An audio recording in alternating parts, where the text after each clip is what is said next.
3, 2, 1. Hi, I'm Angee. And I'm Jaime. Mental health is important. And sometimes even the best therapists lose their shit. Like the shit show.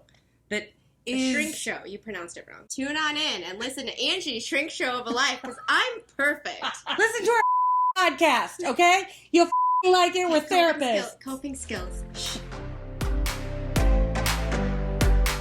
I have voice modulations. Can't control the sound of my voice or the sound of my child. My children are future orators. Yeah. I'm not sorry. No. You're welcome. I always say the thing about how, like, in school, all growing up, they'd be like, God, Angie's such a delight to have in class. She really is. She just talks too much. And then I think about my life now, and I think, joke's on you. Yeah. It's what I'm good at. I know. Like, this is what I do for a living. I just knew. But then it gets me thinking about how much of our behaviors are just innately who we are. So I'll give you an example. I thought about when I was in sixth grade, you had to pick what you wanted to be as a grown-up, right? Mm-hmm. So I was torn between 3 things. I'm listening. Oh, you're going to love it. You ready? Yes. Actress. Yes. Lawyer. Yes. And the President of the United States. Jesus Christ. That was a left field. I wasn't expecting that. I know you weren't. I wanted to be the first woman president. So if you look at those... Still could be. I could. Yeah. I mean, if Donald Trump can, I can. Yeah. Let's be honest. I think that's what everyone has decided. Let's be honest. Okay, so here's where I'm at. If you look at my current trajectory of my life path, what I currently do is I advocate for people's rights and fight for their rights. Right. Like a lawyer. Yes. I argue and justify, like... You have to plead your case. I defend to get them people. Whatever it is that they need. Yep. Because you're their advocate. Uh-huh. I am like an actress in the sense I get up and I perform in front of people. I am very big and bold and just like, wow, look at me. And not afraid to be that big and bold so that other people can see it's okay. And I'm a natural leader. Yeah. So... my daughter currently wants to be an artist or a singer. So she's like a performing creative. Mm-hmm. I'm so excited to see what she does with her future. That's fantastic. I know. But again, looking at those 3 choices, it's like I knew then. I knew back then. You just didn't know the word social work yet. Exactly. Yeah. And how often do our kids know that? I don't know. But we don't listen to them. No, we tell them what we're afraid of, mm-hmm. and then we tell them not to do that. Oh, wait, is that our ego? Mm-hmm. What? What? And so there's the topic of today. The topic of the day. It just seamlessly flowed into it. Unlike other days, we actually had a plan today, and the plan was ego. Jinx. Yeah. What is ego, Jamie? I don't know. What is ego? So Freud said... I know. So we're going to take it back. Top 10 ways our ego is showing. So my understanding of ego, like Carl Jung talks a lot about ego. Yes. And finding the true self, your soul self. And I like how he explains it because he explains it in a way that makes sense to me, that they're separate, but they're also together. So it's like the ego is that self, that personality, that how we want to be seen in the world, how we want the world to react to us. I have all my needs met and I am well and everything is good and I am understood and I am respected and I, just all the things of like really thinking about a child. A child is all ego because they aren't thinking beyond themselves. Mm-hmm. So the ego oftentimes might be, well, I don't understand why, Sally didn't understand what I was saying or why she would talk about me behind my back, right? Mm-hmm. It's more of like the grown-up ego or, she looked at me wrong or she knows I don't like that or, whatever it is. It's that offensiveness that we take when the world doesn't go our way, right? It's not fair. It's not fair. It's that tantrum we throw. Yeah. That's my understanding. That's why we say it's childlike, because it's like a literal temper tantrum like a child throws. Yes. Right. Yeah. I describe ego as like I describe it similar to how you do, and just my examples are slightly different. The only thing is I'm just like, oh yeah, it's like that younger version of ourselves, probably an inner child level, before teenage, before preteen. So we're talking little, like single digit ages, and probably even before school ages sometimes, but kind of depends. But I'm like, think about it in terms of how your brain is developed. I go, the reason why we're all ego is this front part of your brain is your critical thinking, your sequence, your logic, your reasoning. My 1 + 1 is 2. Like, I know what to expect, A, B, C, D. Like, I know this pattern. This part of your brain isn't developed until your mid-20s. So that means we are literally living in this back part of our brain, which is our reactive, emotional, impulsive. I want this need met. Like, I'm hungry, feed me. I'm mad, I hit. I'm sad, I cry. Like, that is this back part of your brain, and that's what is running the show until your mid-20s.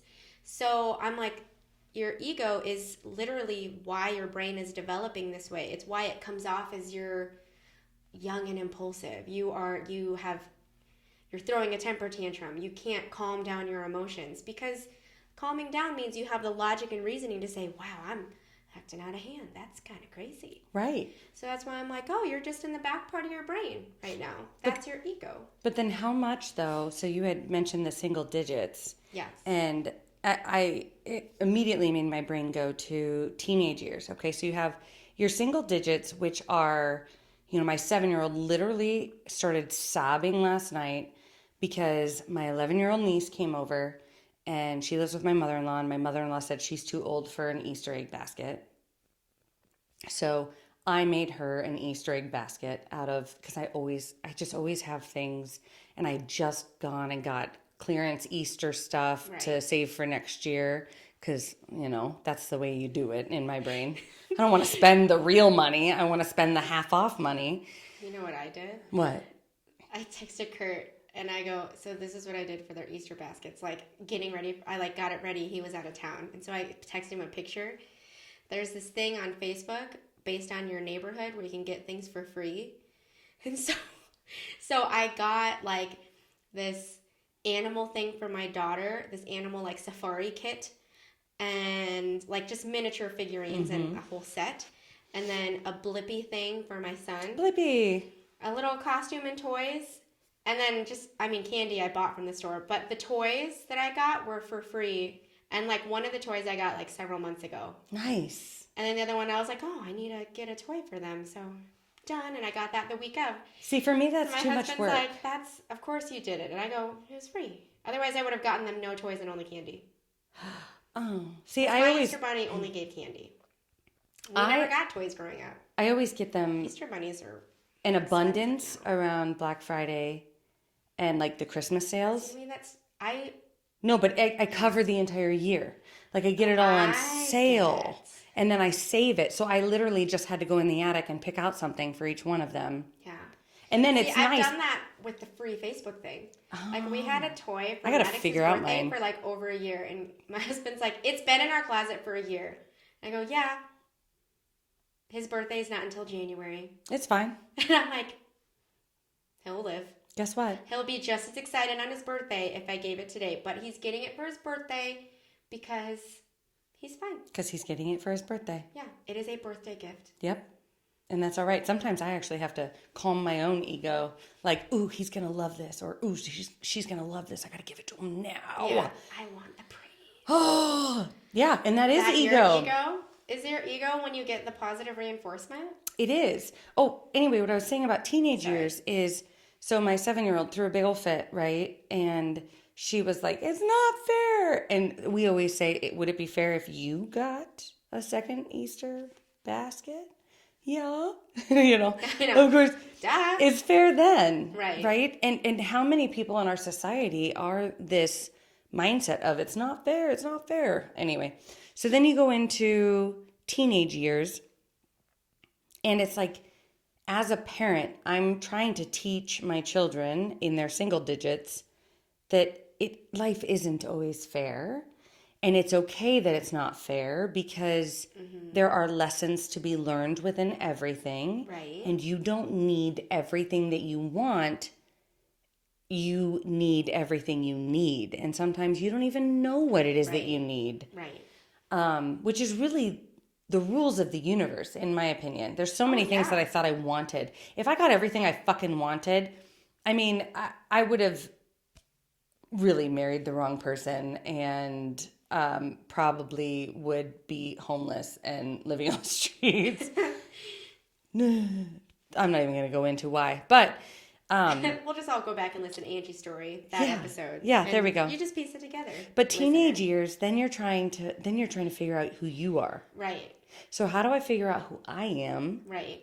When my ego's running the fucking show. And that's, I think, important for even parents to know, is because, you know, your kid is bigger, your kid's a teenager. And they look like an adult, and they want to be treated like an adult. They look like an adult. They want the grown-up decisions, and they think they know things.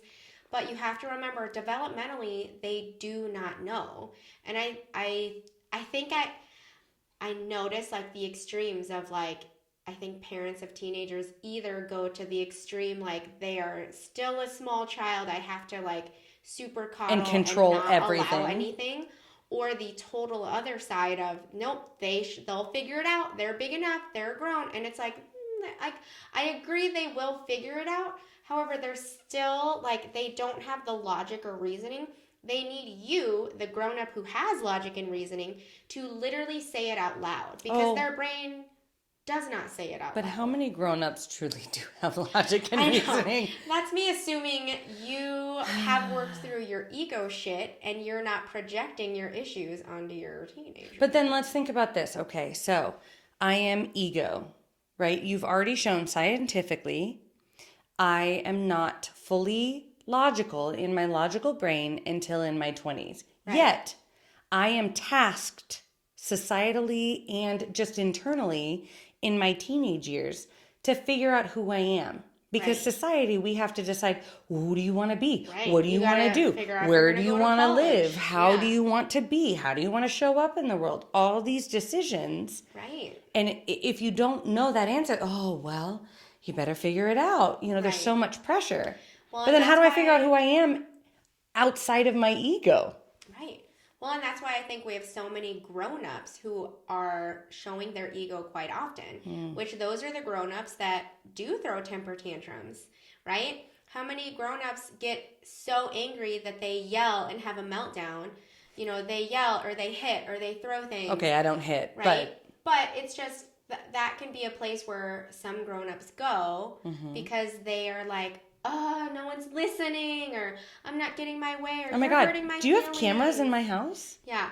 I know, what the fuck is wrong with you? Did you just describe my adult life? Like, I literally just said that to my kids. We're tired.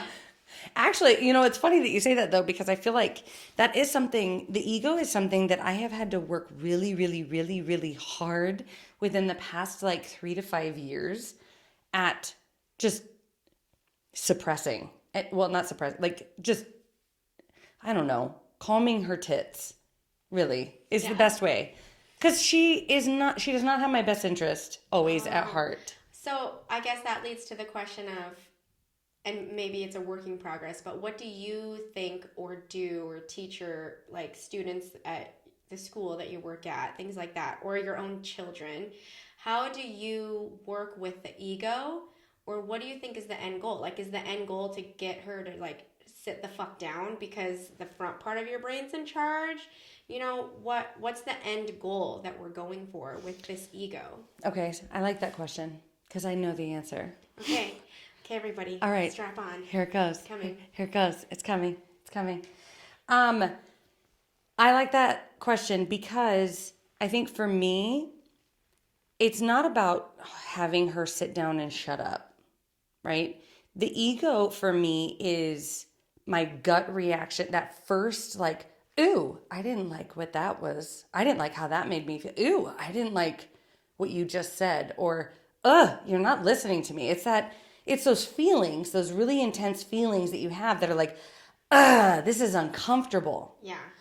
But in the past, that uncomfortable feeling, I would then run with it because that uncomfortable feeling I would ruminate on, right? So you say something that made me uncomfortable, I would sit in that. I would then be like, oh, that fucking bitch. She doesn't like me. She said that. Is that what you would think? Well, sometimes. It depended on who it was. Your negative thoughts would go there. Yeah, my negative thoughts would be like, oh, she doesn't like me. The world hates me. I'm just going to eat worms. You know, like it was always that insecure place. I'm not enough. I'm never... Because those are the things that I grew up with that were in my childhood basket. I'm not enough. I'm unlovable. I am... no one is really going to like me if they truly get to know me. I just annoy people. I don't say the right thing. I don't do the right thing. So the world then, if something makes me uncomfortable, I used to go straight back to that place and then I would react. Not react because I'm really angry at you, but I'd react because I'm defending myself. It's like I'm protecting myself from more pain. Oh, okay. And so now my ego will still have that reaction. I'll still be like, ooh, I didn't. When does she come out now? Same. It'll be the same. Like, it'll be that same initial reaction of, ooh, I didn't like how she just said that. Mm-hmm. But then I go through these series of questions because now I recognize you and I are separate entities. You bring your own eggs to this basket and I bring my own eggs. It isn't that you're just coming in and destroying my basket and you have nothing of your own issues. Because I think sometimes your ego thinks, well, I'm the only one suffering. Mm-hmm. Rather than realize we're all suffering. And so I started seeing the gift of that discomfort because my ego has that discomfort. All right. So what does that say about me? What does that say about that other person? Mm-hmm. What does that say about the world? Mm-hmm. And how can I become more whole through this process? So it doesn't matter who it's about. If it's something about that other person and it has nothing to do with me and they're just reacting because they're upset, well, I've now grown more in my own security, knowing that I didn't do anything wrong. Right. Now, if it is something about then your me... ego, does it calm down when you start to recognize, oh, you're bringing yours, I'm bringing mine? Yeah. Yeah, because it's like thank you for pointing that out to me. Yes. Now, it's almost like if a child is like, ooh, something's wrong over there. Right. So my ego's that child that's like, oh, something's wrong. Danger, yeah. Insult, yeah. And then my... logical brain, my self, as my soul that knows that I'm more than just this body, can then process all of that. Because then if it's me and it's something I need to work on, that's a gift that other person pointed out in me. So no matter what, that person's not the enemy. Right. Because either they're hurting or their reaction, whether right or wrong, doesn't matter, helped point out something within me that I can now grow through. Or if it's a world issue, then we can work together to try to heal the world issue, the collective, and so we can all be more whole. Right. So it's really, I see that ego reaction now as a gift rather than a burden. Right. I don't always. I mean, there's still some times where I get in my feels and I'm like, I just want to just relax. Like this, like on Sunday, I'm like, I am unhappy. I am unhappy with everything. I don't want to parent. I don't want to clean. I don't want to do laundry. I don't want to do any of that. Is that during your Sunday fun days? It was. yeah, this weekend was really, really rough. Well, it was Easter, so that's not a normal Sunday fun day. Yeah. It's a holiday. And there was just a lot Holidays going are on. hard. But I also, there's also a gift within that, because sometimes you do just need to get in your feels and you just need to be like, I am just tired, and you know what? Shit just isn't fair, and that's all right. Well, that's true. So when you're in your feels, when you're in your ego, what do you do when that happens? I just Cry. Yeah. And if I lose my shit, Eat because some I still Doritos. will, especially if it takes a lot of mental work to not just impulsively react in your ego. It is so much easier when a coworker says something via email or text or even in person that you don't like, to instantly go into that place of ego and either talk about them behind their back or react Or to them yell in a at them. negative way. That's so much easier. Right. It really is.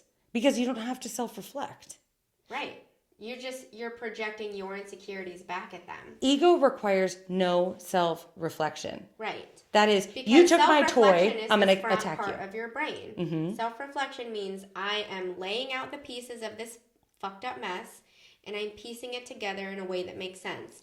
Ego is saying, fuck this mess, I'm going to ball it up and I'm going to chuck it at you. And then I'm going to flip the fucking table. Yeah. And while I'm doing it, I'm going to set this room on fire. Yeah. I am pissed. Because I am not being treated fairly. Right. Right. I need you to feel the way I'm feeling, out of control. Again, like a 2-year-old. Right. Because they don't know. Well, and it's uncomfortable to sit with those feelings. It is. That's why they're called uncomfortable feelings. Right. I had a client today ask, you tell me what you think. They asked me, they're like, well, do you need to process emotions like happy? Or I thought you just only have to process like sad or anger or like the negative feelings. I process all of them. But I think the process that's a really big question. I think the process for me looks... Holy shit. I know. I guess I've never thought about it. But I do, if I think about it, I do process happy, because that's gratitude, right? That's sitting in your gratitude is one way to really release the ego and focus on that soul fulfillment. And to me, that's processing the happy. It's processing... all that is going right, even in moments where my ego wants to be like, the world is a place of shit. Right. Because, it isn't, but our ego wants to take over. Yeah. It's big. It becomes this giant monster, obviously. Ego's big. And for listener, because then I'm like, so process, at least the way I use it in session, and this client's been working with me long enough so they know what I mean by it. But it's the idea that all of our emotions come to an end. So we're not carrying it around forever. Oh, okay. And so I always explain to clients, I go, we have a beginning and a middle and an end to our emotion. We tend to stop ourselves in the middle of the emotion. So in their example, like anger or sadness, they will stop it because, well, I'm about to go to work, so I'm not going to cry. So I'm going to stop. I'm going to go in and like I'm happy and not stressed out at all. Or like, if you just had like road rage in the car, but you walk in like you're fine, even though you're still a little like disgruntled. But so that's how we stop in the middle of an emotion. And then my term of emotional transference, where at some point later in the day or the week or in your life, something triggers you to feel that happy, sad, whatever feeling again. And you are an exploded version of that emotion. So you took out that anger on the wrong person when you should have actually dealt with it because of that car accident you were just in, or because of that bad drive-in or that argument you just had with so-and-so. But instead, you took it out on this next person who happened to say just the wrong thing at the right time, and you exploded your emotion on them. And so they were like, well, do you have to process happy? Like, it's okay if you hang on to that. And I, similar to what you said too, I also was like, well, think about it. We probably process happy or gratitude a touch more easily than anger or sadness or irritability because we're more comfortable sitting with those feelings. And we accept it. Right. It's an acceptance, really, is what processing is. It's sitting with it until, okay, now it's not as intense anymore. Because think about when we first feel an emotional reaction. Like when you first hear bad news, how intense it feels at first, right? So when you first have something hilarious happen and you're like, oh my God, I'm having so much fun. But then after a while, you're like, okay, it's subsided, right? Like we've moved on. And so it's that same feeling of I've reached the end, like we're okay now. And so I was like, I think we're able to sit with that and process these easier. But our ego, going back to it was developed as a child, a lot of times our parents don't know what to do when they, as the grown-up, gets challenged. So a child is not putting their goddamn shoes on, not eating what you made them for dinner, right? So objecting to your authority. And that's insulting to some parents, that idea of you're not listening to me, this power struggle. So I'm feeling a certain type of way by your presence of an emotion. And so children don't know how to properly express or feel something like, I don't want to eat this. I'm angry. I'm angry that I have to sit down and eat because I wanted to go play with my friend. Oh my God, I just had this thought. Tell me what you think. I don't know if it's an epiphany or if it's just a thought. Okay. You ready for this? Probably both. It might be both. So happy being the emotion that is easiest to process. And ultimately, so the goal of every human. Right. Okay. So now let's go back to the toddler, the single digit child. Oh my God, are we thinking the same?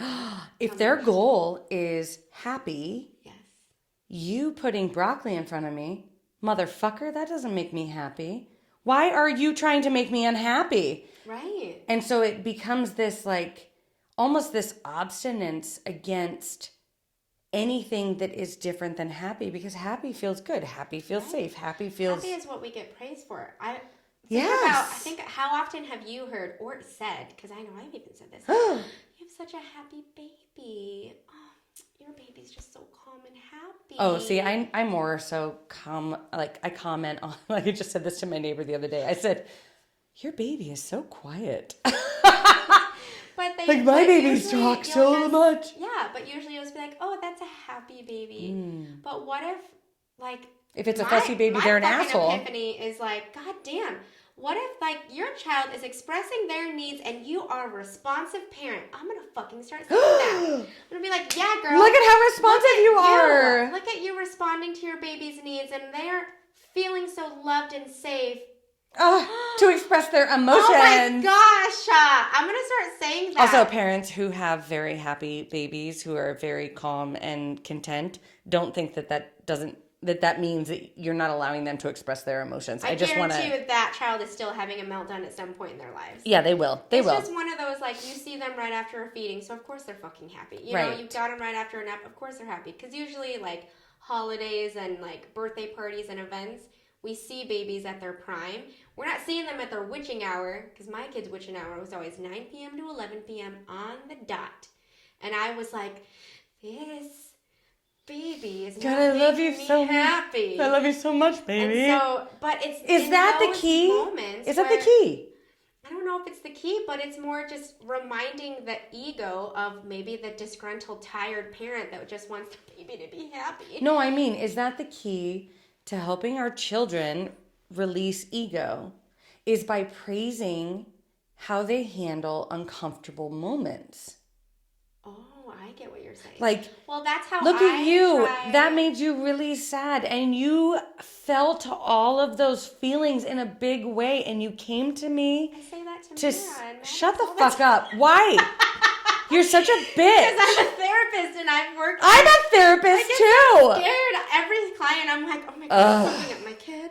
And so all I do is go home and like project my insecurities on. Like, I'll be like, Mira, like, oh my God. I literally pushed my 7-year-old away from me yesterday because I was... Like, get away from me with all your fucking feelings. I honestly... Well, sometimes she gets really needy and just really like wants to like suction to me, and Right. I was just exhausted yesterday, and I needed some space, and I was like, listen, and I had asked her several times, and I was like, Juno, honey, I love you so much. I need space. I've already explained to you, I need some space. Can you please back? And she just kept coming. She got closer. She kept coming in, and so I finally like just kind of had to face gently stiff arm her face. stiff arm her face.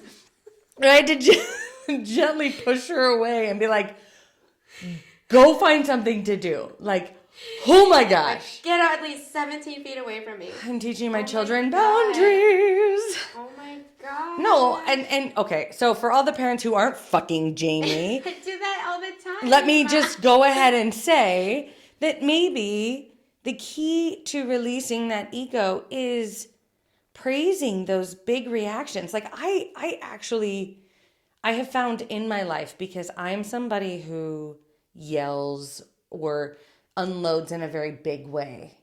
And I've always felt so much shame and guilt for that, because the other person always takes it personally. So I can say on the flip side of that, I am one of the safest people for you to unload on. Oh, right. Because I recognize sometimes, and most of the time, it has nothing to do with me.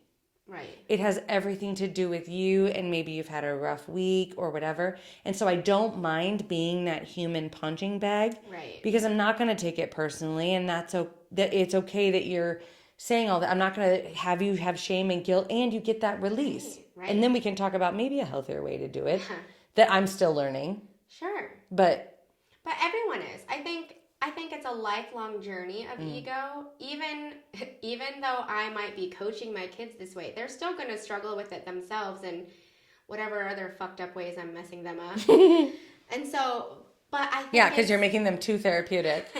we talk about feelings all the time. They're never going to be able to find a spouse. They're going to be like, no, I need you to tell me how you really feel about this. I know, they're going to be like, quit projecting your insecurities and let's talk about it. They're like, I'm not fazed by this tantrum of your inner child.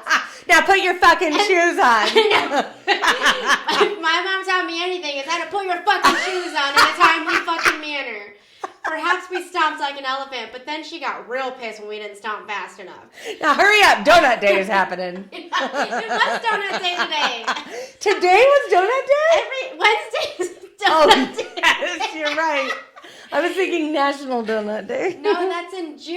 Oh my God, your kids want to come with me and my kids? Yes, take them. Field trip. I don't want to go. We just tour every donut store. Oh my gosh, I'll go with you. Post it on Instagram when it is. You don't have room in your minivan for all of my children. You have room in your minivan for all your children. Oh, we would drive separate? I have to be in the car alone with my children? On Donut Day? Gross, I know, right? I know. God. You know what? Just leave them at home and meet us there. All right. Okay. They'll understand. Mom will bring donuts home. I know. You can bring with you your restaurant bag. This is a good chance for them to deal with their ego. I'll just be there like, Angee, I see you're self-regulating so well as your kids are playing with their restaurant bags. You're like eyes twitching, and you're like, it's fine. Everything's This is burning to the ground. I know. That's one of my favorite Places. memes. That dog and the With the flames. Oh my God. Oh my God. Anyway, sorry. It's burning to the ground. So No. you're the perfect mom. Go ahead. Keep going. Thank you. I know. I forgot what I was going to say. Because that's it. That's all that you needed. Really That's all your anyone ego needed. needed. I know, right? That is my ego, is that I'm perfect in every way. I don't want anyone else to see otherwise. Which is so funny to me that, like, even how our different egos show up in the world. Mm-hmm. You know, like some, I need to be perfect and the world has to tell me that I'm perfect. Right. Some are, I am a constant failure and the world just has to prove to me that I am never enough and I'm not going to succeed. Or like I was just talking to a student the other day who his ego is so fearful of uncomfortable feelings, his shadow. Mm-hmm. And I used this example and I was actually... Shadow and ego you use interchangeably. Yes, and I really, I was really proud of myself for this example. Maybe I've heard it before, I don't know. But I feel like it just came to me. That's my ego talking. It just came to you naturally. Yeah, it just came to me because I'm so open to the universe. No, but he's experienced a lot of pain, a lot of trauma, and the people that I have found have become the most successful are the people who turn around and look at that shadow, confront that Yes. shadow. The ones who continue to try to run from it. I kept saying to him, imagine it's a sunny day and you have your shadow. Mm-hmm. Can you run fast enough to run away from your shadow? And he's like, no, but I can run into the shade. And I was like, you're right, you can. And to me, running into the shade is running into all of those maladaptive coping strategies. I'm going to now do substances. That distracts me from my shadow. It hides my shadow. I'm going to become an alcoholic. I'm going to become addicted to gambling. I'm going to become the best of the best of the best and be perfect.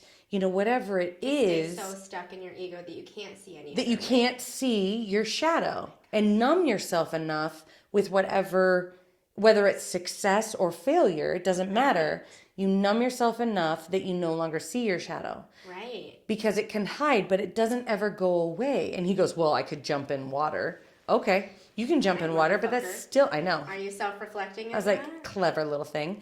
I said, but that still doesn't release your shadow. Your shadow is still in that water. It distorts it. Right, but it's still there. But it doesn't release it if the sun is still beating down.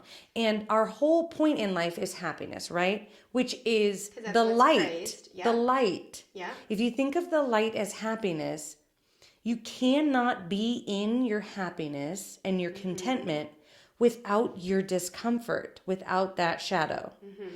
And so your only way to truly sit in that success is being able to turn around and look at your shadow and seeing it and acknowledging it and finding the joy within it. Because then if you think of like a little kid can make like puppets and do all these things. Make it fun.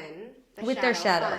Yes. So if you think of the shadow as the discomfort and your uncomfortable emotions, you can find joy within that discomfort. Because now I can tell you 75% of the time, which is way more than my youth, which was like 10% of the time, I can find so much joy within those discomforts because I know I'm leveling up. Mm-hmm. I know that I am being challenged to grow more. I know that I am releasing something that is holding me back, some sort of pain or thought that isn't helpful or whatever it is. Right. And I can look at my shadow and be like, I see you and I accept you. Right. And that's okay. I can accept that ego because it helps me know where the sun is. But I think you ended up touching on what we were talking about before we started recording too, which it's the flip side of ego, but it's the twin sister of it's self-sabotage, what you're doing. Mm-hmm. Because like what your student was saying was, okay, yeah, well, I can just do this instead. I can just do this instead. Like, basically trying to say it's not ego, it's what if I just do this? What if I just do this? I'm fine. Yeah. But it's the same thing as self-sabotage. Like I told you, I was like, my theme of literally the day, every single session was self-sabotage. And I was like, and they literally said the words themselves. And so I was like, okay, I guess we're talking about self-sabotage. So I'm like, do you know that self-sabotage it's your way of staying in control because you are subconsciously making the end goal exactly the way you want it to be. So then when it ends up falling, domino affecting in that way, you already knew it. You're not shocked anymore. Which is so funny that our ego doesn't want discomfort. Yet, in so many situations, especially folks who have endured trauma or endured significant pain in their younger years, the discomfort almost becomes the comfort. Right. But not in a way of healing. But it's because it's what's familiar. Remember? Yes. Familiar doesn't have to be comfortable or uncomfortable. Familiar is that feeling that I always felt over and over and over again. For example, many of my clients that I met with today, they didn't particularly have an abusive or neglectful or traumatic childhood, truly.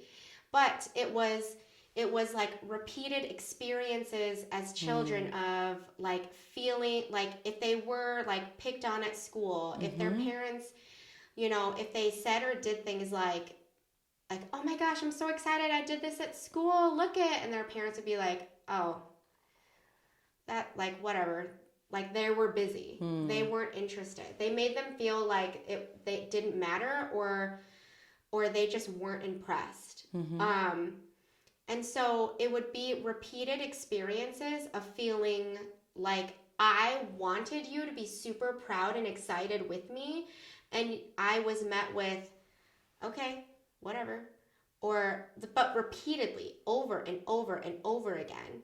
And so what their ego decided to do was kind of develop this defense mechanism in saying, we already know Dad's not going to care. So it's really not that big of a deal that you did so good on your spelling test. So just don't even bother telling anyone about it. It's really not that big of a deal. And then what this looks like as a grown-up is they are like, no one actually thinks you're doing a good job at this job. Like, are you sure you know what you're doing when you're about to go into this meeting? Everyone's going to be paying attention to you, and you're kind of suck. So where's the ego? Their ego is they already believe that they're not good enough. And so the discomfort is familiar, so they're staying in that discomfort. So like it's almost... Their ego is they want to feel good enough, they want to feel lovable, they want to feel smart enough, they want to feel capable enough. They want all the attention and all the praise, but their ego has built up this hard outer shell of, we already know what's going to be met, and I already know that no one's going to be proud of you. So don't even expect any good jobs. Have you ever seen Stranger Things? Yes. All of so them. It almost feels to me like that is the upside down. Like it's still ego, but it's flipped upside down. And it's that darkness. It's that distorted, because you think of like that 2-year-old that's like, no, that's mine. Right. Right? Versus... I don't deserve anything. I'm just going to sit here and stare at everybody else play and have fun. Right. But they're both, they are both ego, even though they don't look like ego, because they're a personality. Right. Yeah. They're a personality that we have embodied that isn't our truest self, because your ego isn't your true self. No. And your truest self. It's your emotional overreaction, which isn't it an emotional overreaction that I don't deserve anything. I'm never good enough. Yes. I'm never doing a good job. Right. I'm going to get fired any day now. Yeah. Very much. But that's your ego trying to defend itself. Because your truest self is okay with getting what you deserve and also giving what you don't need. It's that give and take. It's understanding that the universe, if you're a lion, you're going to eat an antelope. If you're an antelope, you're going to eat grass. If you're grass, you're going to feed the worms. I don't fucking know. Whatever the fuck it looks like. I don't know.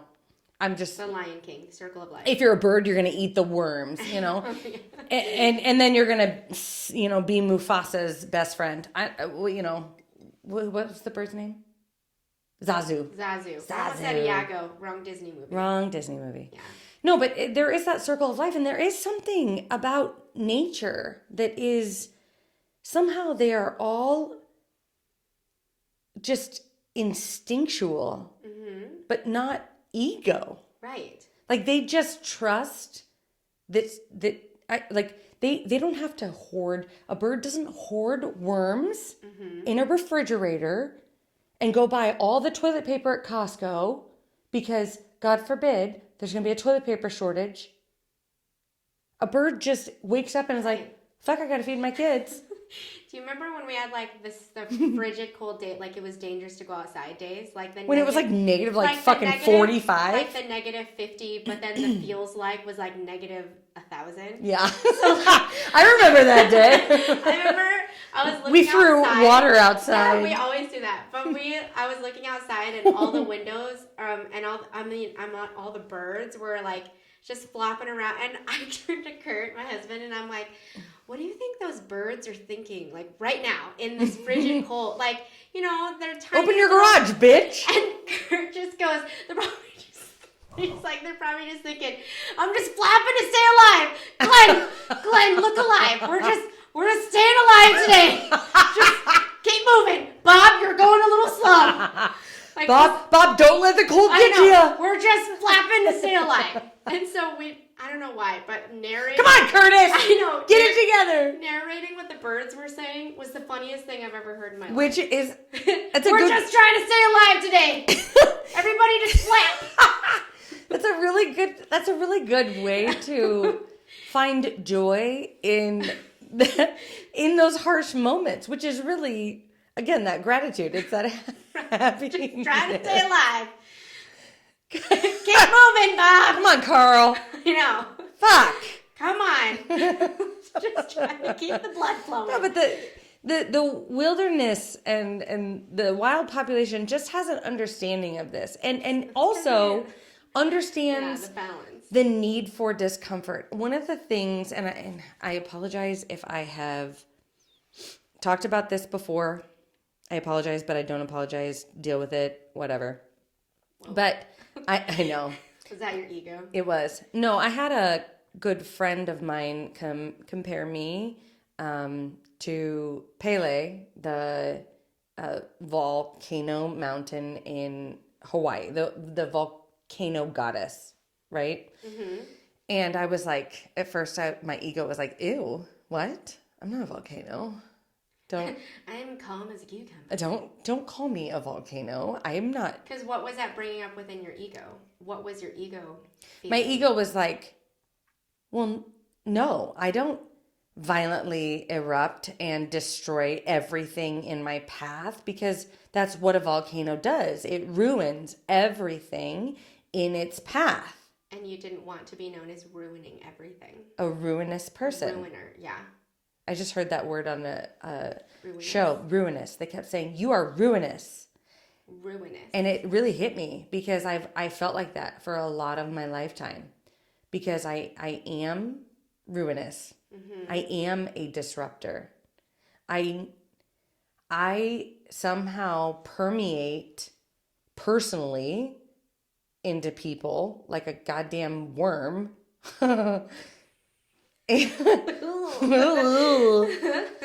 In order to help them and me through difficult things. Well, whatever.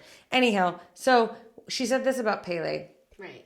And so I started looking into the goddess Pele, because I'm like, ego. So you went deep into your shadow. I did. Said, I'm going to learn more, bitch. I'm like, okay, You know what? Ego, shh. Let's go ahead and figure out all the information before we react.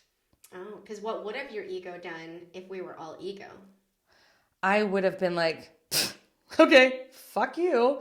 And been like, I'm not. And then, perhaps if it really bothered me, talk shit and be like, oh my God, can you believe this bitch over here? She's fucking calling me a goddamn volcano. Mm-hmm. And in fact, what's crazy is it is one of the greatest gifts she's ever given me. One of the greatest gifts I've gotten. Right. Because it forced me to see myself in a different light, which is really what I needed. Right. Because my ego didn't see it. Do I have eye makeup? No, that's me. See, then what did you develop once you did the research? So once I did the research, the Hawaiian folks are such a beautiful people. And the way that they see Pele is as a goddess of change. And they don't fear her, which my life, I feel like a lot of people have feared me because I'm very big and loud and whatever. Mm-hmm. And I say very honestly what needs to change. And so people fear me. Mm-hmm. And the whole dislike you. Right. Yeah, right. Yeah. Which then makes you feel like, ugh, I'm a shitty person, blah, blah, blah. So the goddess, Pele, they don't fear her. They revere her, because if she erupts, and the lava comes down, they are in reverence of the fact that she knows whatever is growing along that side is no longer thriving and needs to burn to clean it up. to clean it up in order for the ashes and the dirt and the soil to become rich and regrow and blossom. But without her destroying that, it can't be beautiful. It can't be regrown, because you can't plant something and have it live in that same soil, in that same place for hundreds of years, unless it's a redwood tree, right? But I mean, more often than not, even if you have houseplants, they say you have to change their soil so often, because it's like they suck all the nutrients out. So what are they going to get? They're going to start dying. And that's what the lava does. Similar to that life death cycle. Right. But what do we do in our society? We fear death. Right. We don't see death as a necessary thing. We don't even say the word death. We say pass away. Right. And it's this, oh, they're in heaven shining down. No, okay, they died. And that's okay to say that they died. Right. And that's how I teach my children. They died, and that is all right, because someone else is being born. Right. We can miss them. We can grieve. Right. But it is okay. Well, that's the opposite of life. That's why I am always big on, that's why you have to say they died, because the purpose of living means you die. Right. So it's not scary. It's literally a cycle of life. And once we become comfortable with that, like, I don't think you can be comfortable with death until you have fully separated that ego self, and or at least recognized that it isn't your full identity of your soul. Right. So anyway, the lava thing, it was a huge blessing, because it was like, all right, I'm all right with myself. And so my ego no longer felt bad making people uncomfortable, because I realized that's my role in life. I am supposed to make people uncomfortable. I don't like it. Right. And there's sometimes where I'm like, oh my God, I'm tired of people getting so pissed off at me all the time. You can feel bad. You can learn from it yourself, but it doesn't consume you or make you bitter and angry. Or make me feel like I'm a piece of shit. Right.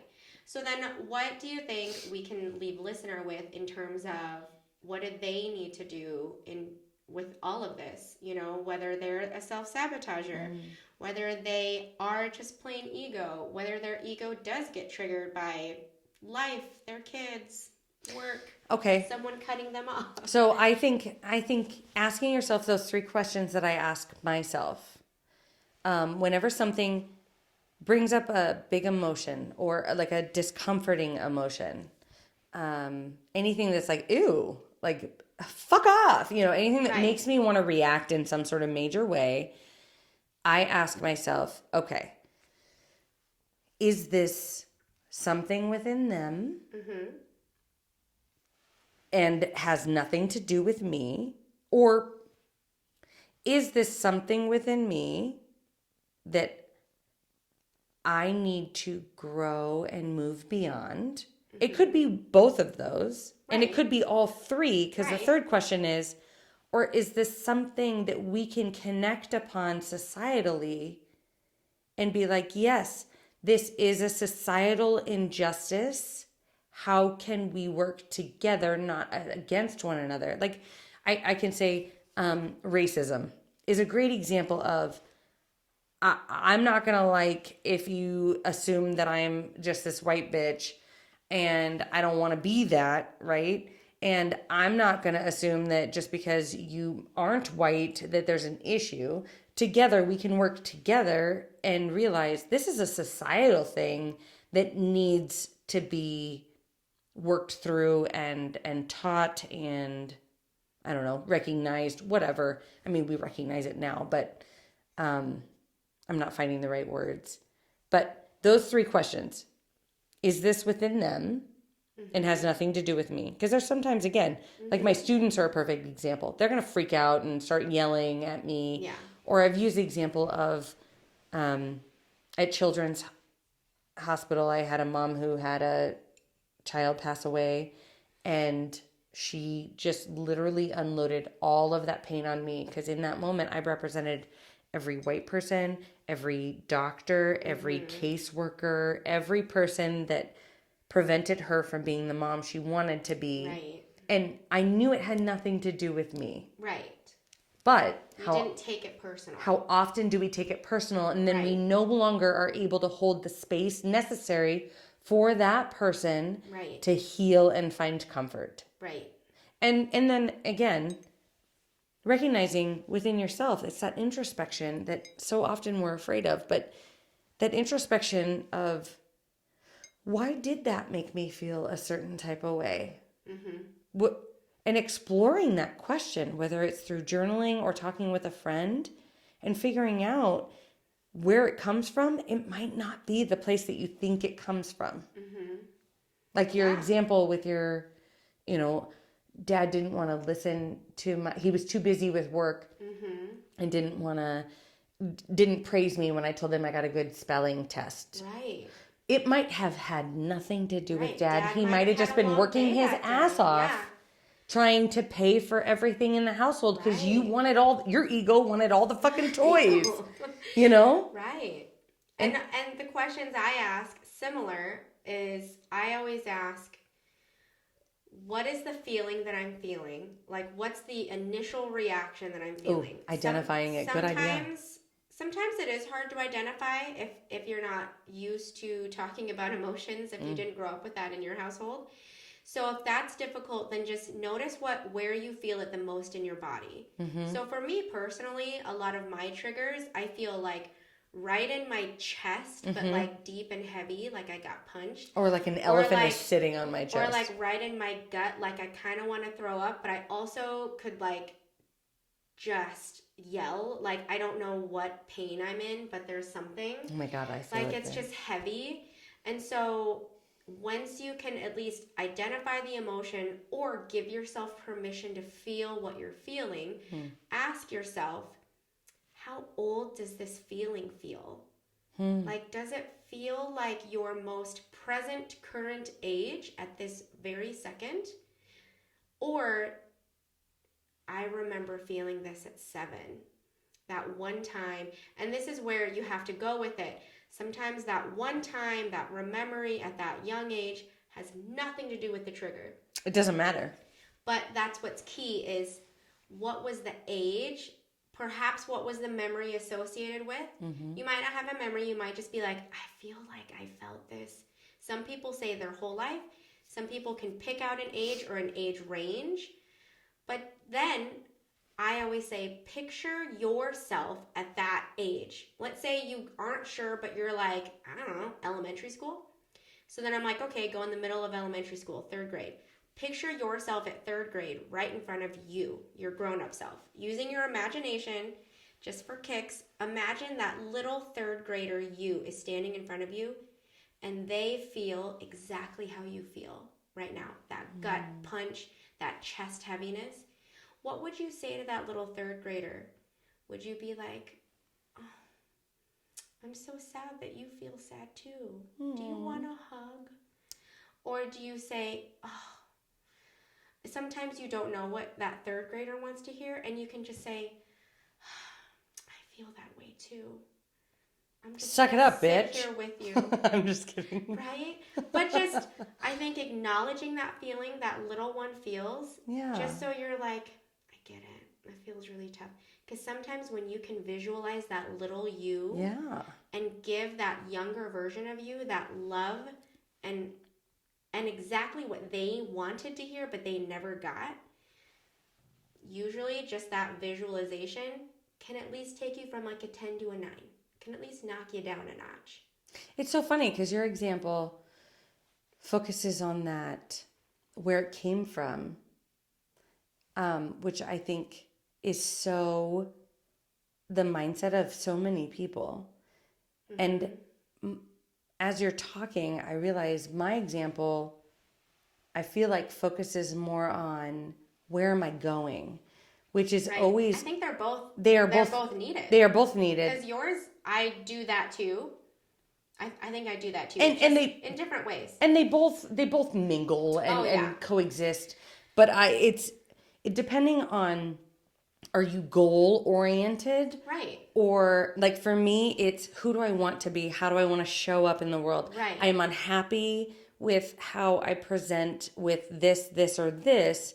How can I improve that? So I'm always looking for opportunities Right. to improve myself, which is that future mentality, which that is not any better than focusing on where have I come from and how did I show up and where does this pain show up? Because they both have equal importance. Right. Yeah, I think both your questions and my questions, and I know I ask exactly your questions too when I'm self-reflecting as well, but I like that as the starting point because then you can come at yourself with a level of compassion. Yes. Rather than the, see, I just fucked it up again. That self-sabotage comes in, and she comes in hard and fast, and she's mean.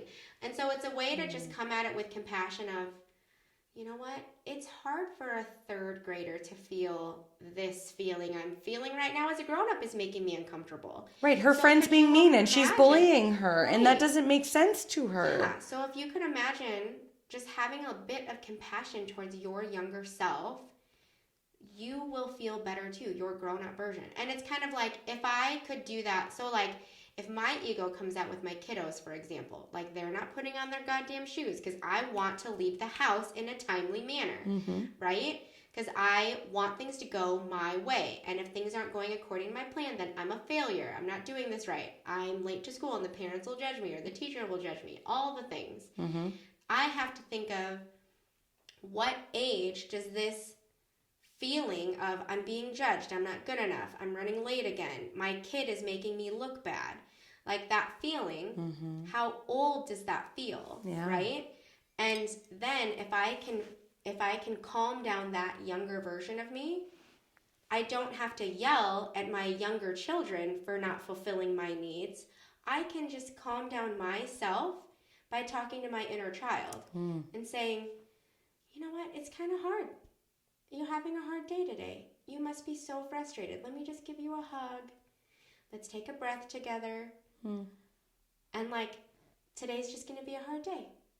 But you know what? We're going to load the car and we're going to drive safely and we'll get there. We'll get it. And I love that you said that, because sometimes I feel like my ego is the one that lets me know when I need to rest. Yeah. Lets me know when I'm pushing myself too hard or expecting the unrealistic and setting myself up for failure. It's like we are unhappy. I know. Actually, it's funny because I notice my ego comes out more, meaning my inner temper tantrum, childlike side comes out more when I'm tired. Yes. When I'm hungry. Yes. That's where hangry comes from, right? And when I haven't been doing anything to take care of me. Or find joy in your daily activities. Right. I literally had a student. I'm not present with my happy. I had a student today that I had to do testing, and I was like, long story short, lunch was a clusterfuck, and I wasn't sure where it was coming from or how I was going to get it. I was going to order it, and anyway, it came late, and I had to do this testing on this kid because I had forgotten to do it earlier. I had just misplaced it, whatever. So he's in the room with me. It's 1:00 and I'm like, come on, I just need you to do this testing, please. I just need you to focus, please. I'm so hungry. And I eventually had to be like, listen, I'm so sorry. I put a lot of pressure on you, and this has nothing to do with you. This has everything to do with me. This is like my issue. You explained it. Yeah, I was like, this is my issue. This is something that's beautiful. that I should have done, and I hadn't had it done. And this isn't your fault, but I have literally one day to figure this out, and I'm really hungry. And so I'm just wanting you to really focus. And how can I get you to focus? Can we focus? Yeah. And he's like, I need to listen to, oh my God, who's the guy who sings La Bamba? Richie Vallen. He goes, I just need to listen to Richie Vallen. And I was like, fucking Richie Vallen, here we go. And then it turned into Elvis. And I'm like, okay, I'm all right. And it was funny But how music self-regulates. it was doesn't beautiful because Yeah. I'm stressed. I expressed that to him. I told him it wasn't his fault because I could see it all over his face. He was feeling very pressured. He was feeling overwhelmed. Right. And then once he said what he needed, it was exactly what I needed too. And it was like, all right. And we got through it. Yeah. Yeah. Oh, that's fascinating. Thank you, Richie I love Valens. it. Thank goodness. Yeah. So, Music. our mugs. Mugs. Mine's a surprise. It said, because Angee picked it out, listener. Little And she just filled it with drinks. Okay. It said, has a little lady. old lady. A little old lady. With pink hair, future Angee. Yeah. This is future Angee, cartoon version. Pulling a little, I don't know, box with like a wheelie cart. And it says, I just don't have time for the nervous breakdown that I deserve. With a bottle of chill pills next to it. And so I think this is Angee and her ego talking, and her front of her brain is trying to take the fucking chill pills, but obviously the cap is on, she hasn't taken them. And the back part of her brain, which is her ego, is ready to have a freak the fuck out moment. Which, maybe she just needs to feel her feelings. And me, I would say you are safe to feel your feelings. I can see you're feeling like you're having a nervous breakdown right now. Do you want to do that alone, or do you want me to be here with you? Love it. And you can be like, fuck you. And I'll be like, that's great. There it is. You want it alone. I know. I'm going to go now. I'm going to step away. I love that you took this nervous breakdown and chill pill and threw it on the volcano. And I love that you are all not going to take that at all personal. Nope. You're going to be like, yeah, girl. Yep. You say what you need to say. Get it. All right. So kind of what sparked this whole conversation was my husband got me this mug. And I really liked it. And I was like, this should be an episode. It says, your ego is not your amigo. But I beg to differ. I do beg to differ. I was going to challenge it. I disagree. And in fact, I think so often that's one of the faults of the psychology that has been out is it's this idea that we have to suppress our ego and get rid of it because it is an issue and it's a burden or whatever. Mm-hmm. I think our ego is our first, it's our siren, right? It's our floodlights. It's the first reactor. It's the front line. It's whatever that can protect us and say, ooh, this doesn't feel okay. Right. It's self-sabotage. It's trying to help you. It's just doing it in kind of a backwards way. Exactly. Yeah. And it's something that helps us figure out and highlight where we can grow past our ego, where we can mature from the ways that we thought of yesterday. Because just because you realize something today no longer works for you doesn't mean that you are to blame for all of the days when it did work for you. You were doing the best you could. Just like Jaime always says, you're doing the best you can. And you can't get mad at your ego. You can only hold it kind of like your inner child that's always going to come out your entire life. Give them a hug and say, it's hard, little one. It is. Don't you worry. Don't you? Grown-ups here to take care of it. And guess what? We're going to figure this out together and we're going to become stronger. Yes, so your ego is your friend. It is your friend. Your ego is your amigo. Yay! Yay!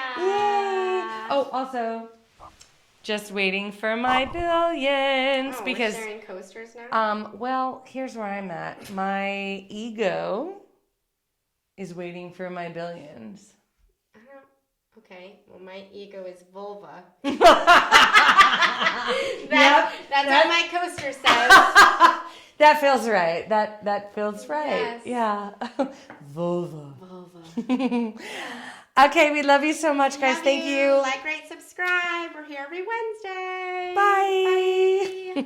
If you think we're cool, or even if you don't, please like or subscribe so you'll stay up to date on all things The Shrink Show. Thank you for choosing to spend a portion of your life with us. And remember, don't take yourself too seriously. Life is all a giant shrink show. A Huda Media Production. Side effects of listening to this podcast may include side aches or snorting from laughter, impromptu jazz hands, nodding in agreement even though you might be listening alone, an occasional "you said it, girl," and mild cases of existential dread. This podcast is strictly for entertainment and informative purposes only and is not intended or implied to diagnose, treat, or otherwise substitute for professional mental health, medical, legal, or other advice. Thank you.